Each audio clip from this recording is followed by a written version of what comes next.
I don't like working. It's not the job, I just don't like working. Day 3 of week 2 at my new job, I cried 3 times within the first hour of clocking in. And I must say, homelessness is not looking that bad right now. Hello everyone, welcome back to the channel. It's Tony Ann here, and TikTok is on fire with frustration. Everyone is tired of working. Let's be real, Gen Z isn't lazy. They're just done playing by broken rules. Why grind 40 hours a week for a job that barely pays the bills, drains your energy, and leaves no time for life? They're questioning the whole idea of work itself, and honestly, they've got a point. Gen Z has a lot to say about working in this economy, so let's go ahead and react to some of these TikToks. Does anyone else feel like working just to survive is not living? I don't know about y'all, but I'm tired. I'm tired of just going back and forth and not enjoying my life. We are dealing with so much in this country. I just want to kick my feet up. I just want to make sure my bills are dealt with. I want to make sure that the people that I love and care for is taken care of. But I'm tired of living to struggle to make ends meet type of vibe. Honestly, I felt her when she said that she is tired of just surviving. When every day you wake up wondering if you can make this payment, wondering how many more shifts you'd have to take to make this payment. And it's this type of life that really drives people to madness and depression, because this is not a way of life. And it really sucks that we as human beings could have chose to live life differently. We said, okay, we're gonna make 9 to 5, we're gonna make 40-hour work weeks. We're gonna have this life where you live to work and that's it. At the end of a hard work week, we should not be wondering if the next bill is gonna be paid. At the end of that hard work week, we should know and be set and feel like, okay, I can rest now. I'll read some of the comments that I saw in this video. I swear I thought it was just me feeling this way. It's very draining and exhausting. Life doesn't make sense. I know I didn't come to this world just to pay bills, shaking my head. When you're a kid, you don't think about anything regarding money. And if I were to talk to myself, talk to my younger self and let her know actual stress is coming into your life, I don't know how eager I would be to grow up. Because I was so eager to be like, man, I can't wait till I have my own things. Man, I can't wait till I grow up. But I'm like, you're actually not gonna be missing out, okay? Actually take your time. Don't rush to get into adulthood, because it's hard out here. Next video. I'm only 2 years into working my 9 to 5 job, and this is awful. So you're telling me I'm having the Sunday scaries every week to dread 5 days of my life, to then be rewarded with a little thrill on Friday, but then be so tired from working that I pass out at like 10 p.m. Live for Saturdays, love them, but really that is only one full day of fun, because Sunday, have a great Sunday morning, and then Sunday afternoon rolls around and I have the Sunday scaries and I'm dreading my life for the next 5 days. I went to college for 4 years to be stuck in this cycle. What? No, 2 years is enough. So I'm on TikTok and I'll be promoting products and posting my way out of this god-awful cycle. I cannot settle for a life of dread. Any 9 to 5 job that I've had, it always just feels like, okay, I enjoyed the Sunday morning because I got to sleep in. But then as soon as you hit like 4 or 5 o'clock, you start to be like, okay, now I gotta start doing my meal preps, making sure I'm all ready for the next week. Did I do my laundry? So you're stressing about all of that. And then you go to bed and you're like, I gotta do this all over again? Yes, you do! And a lot of people like her are saying that they need to make it out of this cycle. Make it out of the cycle. And the only way to do that really is to become an entrepreneur, have your own business, creating your own content. That would be the dream. I honestly think that's the dream, because you get to work your own hours. That's what I think is true freedom. We are living in a free country. Yes, we are able to do things that we like and say things that we like. But as far as like working goes, this is like modern day slavery.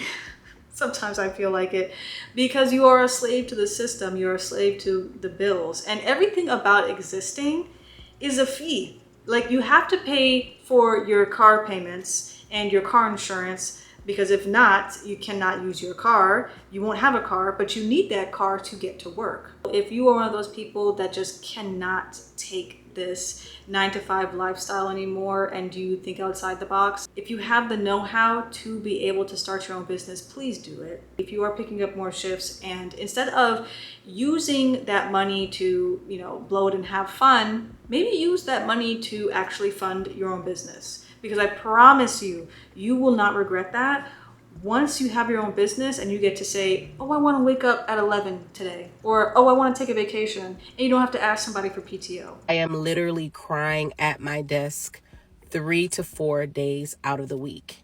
I feel guilty to speak about the fact that it's a great job, but no matter how good of a job it is not my purpose. It's not. And if you are a purpose-driven person with dreams and there's something that you want to do with your life, it does not matter where you sit if you know for sure that seat does not belong to you. And I am tired of crying at this desk. I'm tired of feeling anxiety. I'm tired of feeling like I'm so unhappy, you know? And I was talking to my therapist the other day and she's like, what do you want to do? And I'm just like, I want to teach women how to love themselves more. You know, and she was like, so why don't you create a company? And I promise you, I started crying because I have a company. It's called Her Glow.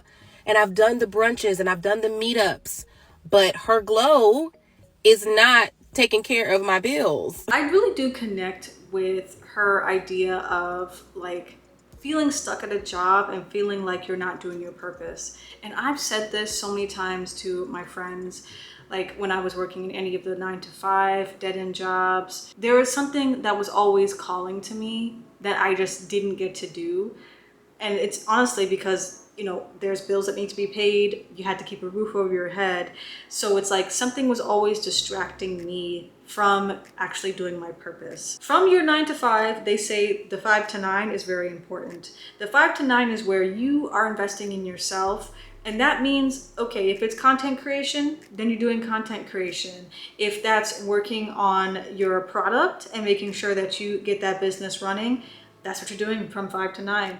The hustle cannot end until you get to that spot, until you are free. You have to think, eat, sleep, and dream about the content creation, your business, whatever the other hustle is. That has to be your focus. So get that 9-to-5 out the way and really maximize your time in the 5-to-9s. A lot of people say, I'm just so tired after coming home from my 8 hours. Like, I just can't do it. But every time you think like I'm tired, think about how tired you're gonna be in the next 20 years. Sleep when you get to your goal. I don't know if this is toxic, but when I was in a job that I hated the people that I worked with, don't get me wrong, there were people that I liked, but overall the culture made me want to puke everywhere. Something that I did to help myself get through that time in my life was literally every single day I would just repeat to myself this mantra: this is not permanent, this is not permanent, this is not permanent. And I didn't know where I was going. I didn't know what my next job would be. I didn't know how I would even get another job, but I would just remind myself, this is not permanent. I would reframe my mindset of being like, oh my God, I hate working with these people, to I feel bad for these people because they're gonna be working here for a really long time and I won't be. So I'm wishing them well, I'm wishing them the best. I feel like changing the mindset of where you're working if you're miserable and kind of like feeling bad for everyone who works there versus knowing that you won't always work there, that really helped me, honestly. Just like remind yourself this is not permanent. Even if you don't know what's going on next, like the more you say something, the more it's true. So what she's describing is the self-fulfilling prophecy. The things that you tell to yourself will eventually turn out to be true. And honestly, the mind is very, very powerful. What you say to yourself, what you think, your perspective really does change everything. She changed her perspective and she reminded herself that this is temporary. It's not going to be a permanent thing. And you really do, especially with these dead-end jobs, remind yourself that it is going to be temporary. You are going to get yourself up out of this position. Once you keep telling yourself that and actually make steps, because you can tell yourself it's not permanent all you want, but if you're not putting the steps to actually get yourself up out of this situation, it doesn't make any sense. It's not going to happen. There has to be effort and work involved to get yourself out of there. What you have to do is be very proactive and be very adamant. Be like, no, I cannot spend $50 on a seafood boil today. That $50 has to go into the savings account for my videos or for my business, whatever you need to do. That is important. Make that a priority. Today's my first day back at work after a 5-day PTO vacation. And I've come to the conclusion that I hate working. It doesn't matter what job or industry I've worked in. I hate working. I do not enjoy working. The only thing that I enjoy that sometimes involves some work is creating. Like, I love to create things, art, writing, like anything that has to do with the arts. I love it. Love it. And that's why I don't hate my job. Okay. I hate working. I don't hate my job, because I've had a lot of jobs that I did hate. But I just hate working. The concept of it. Everything is connected to me being able to get up and go to work. Okay, whether I'm working in the office or working from home, whatever the case might be, my insurance, my health insurance, my bills, all the different things. And then don't get me started on the bills. Don't get me started on the bills. I really just hate working. I don't like it. I don't like it at all. And it's not even that I'm a lazy person. I have 2 jobs that I've maintained for the last 3 years. And I usually have more than one job. I hate working. Period. So she's saying something that a lot of people are afraid to say because they know that the older generation are going to say something about how we're complaining about hating work. I feel like humans are not meant to spend 8, 10, 12 hours a day. We're not meant to be in a cubicle. We are not meant to do things like we are robots. We're not machines. She mentions the idea that she's not lazy. Like, a lot of people who complain, we are not lazy. Like, I can spend 10, 12 hours if it's like editing and doing something that I enjoy. So it's not that you're lazy, it's just that the thing that you're doing doesn't make your soul burn, doesn't make you like have that passion, that fire in you to want to work for so long. Like, there's only so long that I can work within a cubicle working on a spreadsheet. You're going to hate every job you work because it's a job and you don't want to work. You might as well focus on what you want to do now because you're going to be thinking about it for the rest of your life. God bless you and you have a great day. That was short and sweet and to the point. Just go for the thing that you want to do because you don't want to regret it. I feel like a lot of people are just afraid to kind of take that leap to kind of dedicate more time to doing something that you like. Like, a lot of artists are out here saying, oh, you know, I don't want to make music. I'm afraid of what people are going to say. You have to separate yourself from the pack. Like, everybody is doing the 9 to 5, right? They're subscribing to that lifestyle to make a living. It's normal. But those that dare to dream, those that dare to think about something else, think outside the box and get their money a different way, those are the people that end up living better lives sometimes because they're able to do the things that they want to do. But it just took having to take that big leap, having to take those risks to get there. So that's it for this video. I hope you guys enjoyed this video. If you did, please feel free to give this video a big thumbs up. If you enjoyed it, that does help me out a lot. And also leave a comment in the comment section down below. What do you think about working? Do you think it's worthless to be working in this economy? How do you deal with a job that you hate? Let me know in the comment section down below and I will reply. Also consider subscribing to the channel so you guys never miss a beat on when I post. That's it for today. Take care and I'll catch you guys on the next one. See ya.